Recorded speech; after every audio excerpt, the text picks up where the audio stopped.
little Emmanuel Haro disappeared in Yucaipa. San Bernardino County deputies arrested his parents today for his murder.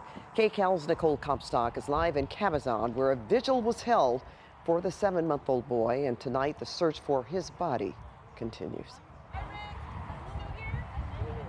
Yeah, Pat, many people who've been watching this story unfold tell me they just had a gut feeling from the beginning that something very bad may have happened to this baby and that maybe his parents had something to do with it. And so there are so many people who are really invested in Emmanuel's story.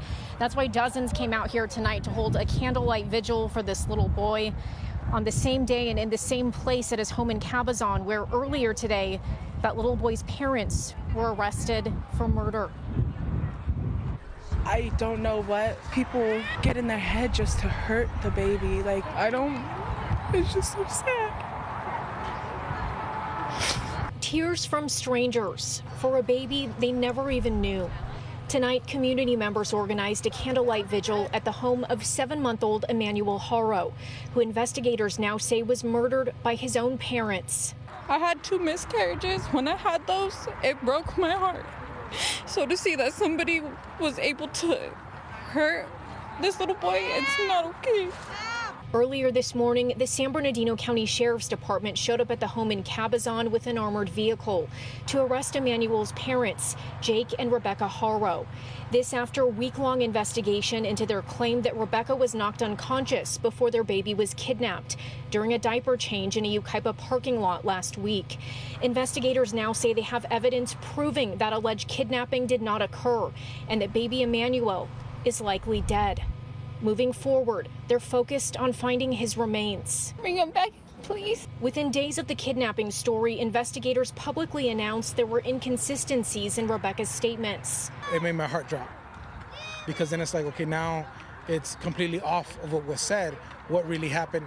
And many who watched the couple's initial media interviews say they didn't ring true. I didn't really believe it. Just from the get-go, the mom, you could tell. How Rebecca said she couldn't turn around to see what the kidnapper looked like, but was somehow punched in her eye. How she sounded like she was hyperventilating on camera. I got up off the floor and I didn't see my child. Someone took him from me. But many noticed there were no tears. Yeah, those were crocodile tears. The Haros also said their baby was always happy and smiling, but many think the photos they shared in an attempt to find him didn't reflect that. As people all around the world mourn the loss of this innocent infant, those gathering here are praying that justice is served. I love that everybody's here and able to be his voice, because he don't have one. Well, court records indicate that both of the Haros have now been booked into the Riverside County Jail for murder with malice. They have no bail set, and their first court appearance is supposed to be next Tuesday.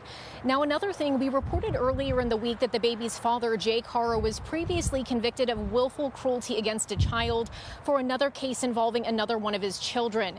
And while Jake's attorney has told us that he did his time for that, he completed parenting classes, and he believes he was a changed man, many people out here say they believe the system failed Emmanuel, and they think they should have done much more to keep Jake away from children. Reporting live in Cabazon, Nicole Comstock, KCAL News.